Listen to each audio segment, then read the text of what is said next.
और उनके साथ साथ जो वेस्ट पाकिस्तानी रेफ्यूजीज हैं उनके नाम पे पूरे तरीके से कर दी जाएगी, यानी कि ओनरशिप राइट्स, मालिकाना हक उनको दे दिए जाएंगे। दूसरा, उस इलेक्शन होने के बाद अभी तक उस ऑर्डर की जो इंप्लीमेंटेशन है, जो उमर अब्दुल्ला गवर्नमेंट की अब रिस्पॉन्सिबिलिटी है, समयबद्ध तरीके में नहीं हो रही है। तो एक तो ये कंसर्न फ्लैग करने के लिए, और केंद्र सरकार ने जो पहला कदम था इवैक्यू प्रॉपर्टी एक्ट के तहत कि डिस्प्लेस्ड पर्संस और रेफ्यूजीज के नाम पे ये प्रॉपर्टी राइट्स दिए जाए, जो दूसरा कदम उमर अब्दुल्ला सरकार को चलना है, it has to walk the second step, वो ये है कि इवैक्यू प्रॉपर्टी कस्टोडियन जमीनों के जो लोकल अलॉटीज भी हैं, लोकल अलॉटीज कौन लोग? जो रेफ्यूजीज नहीं है। लोकल अलॉटीज कौन लोग? जो जम्मू खित्ते के जम्मू प्रोविंस के ओवरवेलमिंगली लार्जली डोगरा कम्युनिटी है, उनको जो अलॉट की गई है जमीनें, उनको भी इस ऑर्डर में इनकॉर्पोरेट करके उनके नाम पे कस्टोडियन जमीनों के मालिकाना हक रेगुलराइज करें, यानी प्रॉपर्टी राइट्स उनको दें। मैं बताना चाहूंगा सब लोगों की जानकारी के लिए कि रेफ्यूजी कम्युनिटी को जो अलॉटमेंट्स हुई, उसके अलावा government order LB7, cabinet order 578C और एक 1971 का ऑर्डर नंबर 371 होता था, जिसके तहत पोजीशन के बेसिस पे कुछ तरीके की रेगुलराइजेशन होती थी लोकल अलॉटीज के फेवर में। और उसको अगर आप अग्रेरियन रिफॉर्म्स एक्ट के सेकंड शेड्यूल के साथ पढ़ें तो वो भी हकदार थे प्रॉपर्टी राइट्स के। उन जमीनों की प्रॉपर्टी राइट्स लोकल अलॉटीज के नाम पे हो जाए, उसके लिए आज हम ये प्रेस कॉन्फ्रेंस कर रहे हैं। डिस्प्लेस्ड पर्संस के फेवर में जो ऑर्डर ऑलरेडी हो चुका है, उसे समयबद्ध तरीके में इंप्लीमेंट किया जाए, उसके लिए आज की प्रेस कॉन्फ्रेंस आयोजित की गई है। साथ ही साथ आप सब लोगों ने देखा कि जो लोकल अलॉटीज थे, जम्मू खित्ते के रहने वाले लोग जो थे, उनको ये जो जमीनें दी जाती थी, और जब ये जमीनें सरकार किसी पब्लिक पर्पस के लिए एक्वायर कर लेती थी, तो उन लोकल अलॉटीज को कंपनसेशन का अमाउंट नहीं दिया जाता।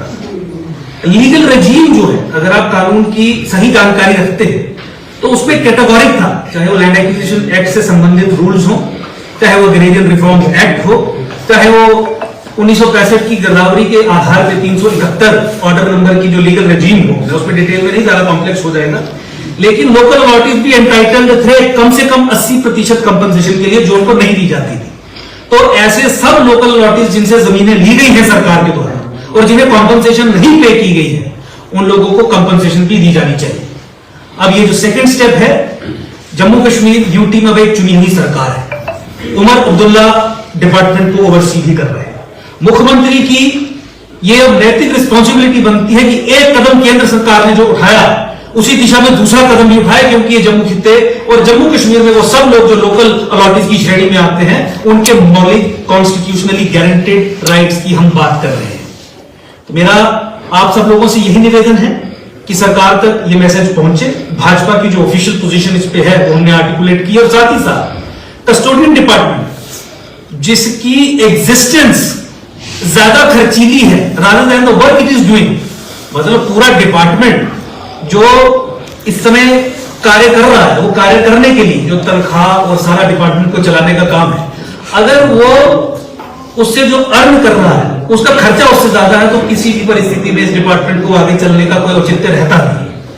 तो वी आर प्रपोजिंग क्योंकि प्रॉपर्टी राइट्स कन्फर करने हैं, तो ये कस्टोडियन से कस्टोडियन जनरल की जो लीगल रेजीम है, इसे खत्म किया जाए। एक IAS अधिकारी या एक सीनियर मोस्ट KS अधिकारी, कमिश्नर सेक्रेटरी रैंक का, जो रिलीफ कमिश्नर की तर्ज पे, जैसे कश्मीरी हिंदुओं के लिए रिलीफ कमिश्नर की पूरी एक लीगल रेजीम बनी है, वो कॉन्स्टिट्यूट किया जाए, ताकि एक तहसीलदार या एक जूनियर मोस्ट KS अधिकारी ही कस्टोडियन डिपार्टमेंट को ना चलाए और एक रिलीफ कमिश्नर सेक्रेटरी रैंक का व्यक्ति इसे चलाए, ताकि ये कन्फर्मेंट ऑफ ओनरशिप राइट्स ठीक तरीके से हो सके, और जो कम्युनिटी का, जिस तरीके से कश्मीरी हिंदुओं की कम्युनिटी से रिलीफ कमिश्नर रहता है, कम्युनिटी का हो। ये आज हम सरकार को ये संदेश यहां से देना चाहते हैं लोगों के अधिकारों के लिए। कस्टोडियन जमीन के मालिकाना हक डिस्प्लेस्ड पर्संस के फेवर में समयबद्ध तरीके में किए गए, और लोकल अलॉटीज के फेवर में तत्काल प्रभाव से एक आदेश जारी किया जाए। 2,56,846 2,56,846 आइडेंटिफाइड इवैक्यू प्रॉपर्टीज है जो कस्टोडियन डिपार्टमेंट ओवरसी कर। इन सभी प्रॉपर्टीज का, ये एग्रीकल्चरल नेचर की है, ये कमर्शियल नेचर की हैं, ये रेजिडेंशियल नेचर की हैं, ये मिक्स्ड नेचर की हैं, दूसरे तरीके की भी है, कुछ सरकारी डिपार्टमेंट्स के पास भी है। सब की सब रेगुलराइज की जानी चाहिए। और इसके पीछे जो एक वैचारिक दृष्टिकोण से आप देखें तो मुझे बताइए कि 1947 में वो लोग जो टू नेशन थ्योरी को सपोर्ट करके पाकिस्तान के समर्थन में पाकिस्तान गए, उनके लिए आप प्रॉपर्टीज को कब तक यहाँ पे संभाल के रखेंगे और अपने नागरिकों को पीड़ित करेंगे? क्या उमर अब्दुल्ला सरकार का यह दायित्व नहीं है कि इस आदेश के क्रियान्वयन के लिए वो समयबद्ध तरीके में कार्य करे? क्या उमर अब्दुल्ला सरकार का यह दायित्व नहीं है कि जम्मू के लोकल अलॉटीज जिनके पास ये जमीनें हैं, जो एग्रीकल्चरिस्ट हैं, जो मार्जिनलाइज्ड सेक्शन से आते हैं, जो disadvantage sections of the society से आते हैं, जो पीड़ित वर्गों से आते हैं, उनके नाम पे भी रेगुलराइजेशन के लिए ऑर्डर निकाले? तो ये टेस्ट है।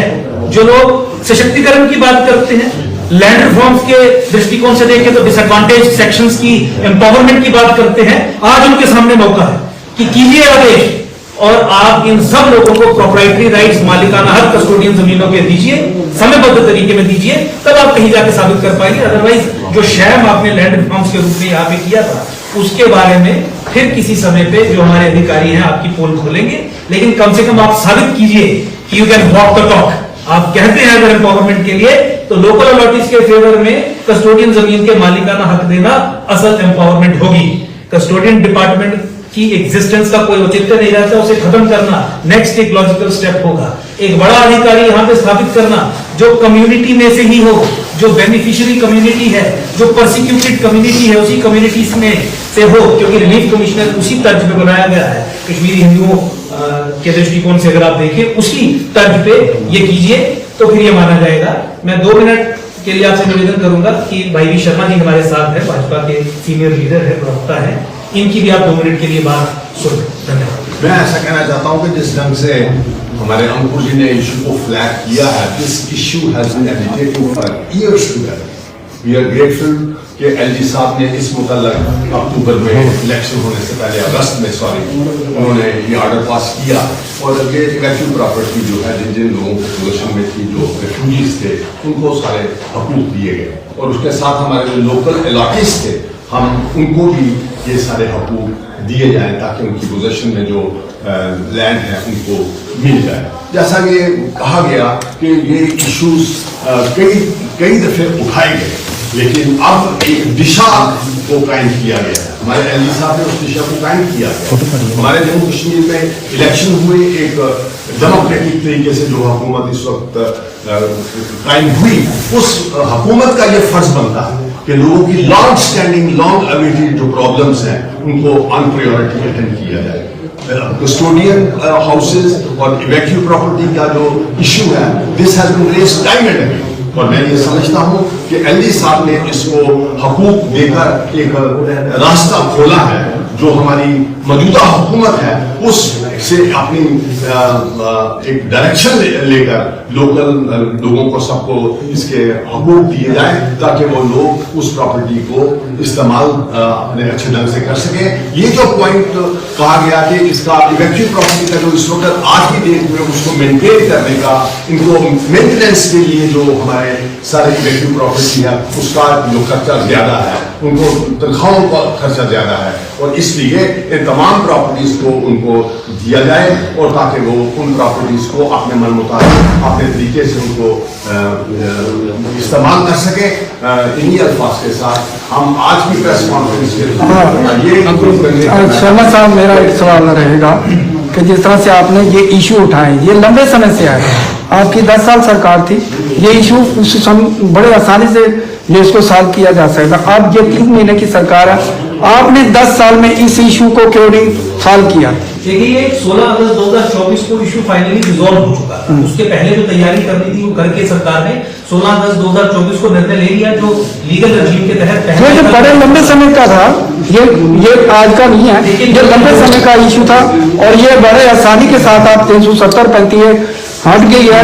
ये तो आप आसानी से सेंट्रल गवर्नमेंट कर सकती थी, क्योंकि सेंट्रल गवर्नमेंट के जरिए जो है एलजी हैं तो कर सकते थे। अब इस समय जो है आपकी सरकार नहीं है, आप एमसी सरकार के ऊपर आरोप लगा रहे हैं। 3 महीने की सरकार है, आपने क्यों नहीं किया? लेकिन हम कोई आरोप नहीं लगा रहे। मेरा आपसे निवेदन यही है कि 16 अगस्त 2024 को एलजी साहब ने और केंद्र सरकार ने ये निर्णय लिया जो डिस्प्लेस्ड पर्सन हैं 1947 के 65 के 71 के और जो वेस्ट पाकिस्तानी रिफ्यूजीज हैं जो कस्टोडियन जमीनों के कब्जे में हैं या जिन्हें जमीनें अलॉट की थी उनके नाम पे मालिकाना हक करने का आदेश पारित हो चुका है। मैं कह रहा हूं कि जो दूसरा कदम अब उस दिशा में उठाना है, इस समय एक चुनी हुई सरकार है वही ये कदम उठा सकती है। इसीलिए आज की प्रेस कॉन्फ्रेंस के माध्यम से भाजपा ने ये डिमांड की कि दूसरा कदम सरकार उठाए, क्योंकि ये मार्जिनलाइज्ड सेक्शंस की एम्पावरमेंट की बात है, ये मिडिल क्लास की एम्पावरमेंट की भी बात है, ये फार्मर्स की एग्रीकल्चरिस्ट सोसाइटी की एम्पावरमेंट की बात है। तो दूसरा कदम पहले कदम के बाद ही उठाना था। अगस्त में अगर एलजी साहब ने ये कदम उठाया, केंद्र सरकार ने ये कदम उठाया, तो उसके बाद इलेक्शन होने के बाद यहाँ की चुनी हुई सरकार को ये कदम उठाना है। तो मेरा निवेदन आपसे मात्र बस ठीक।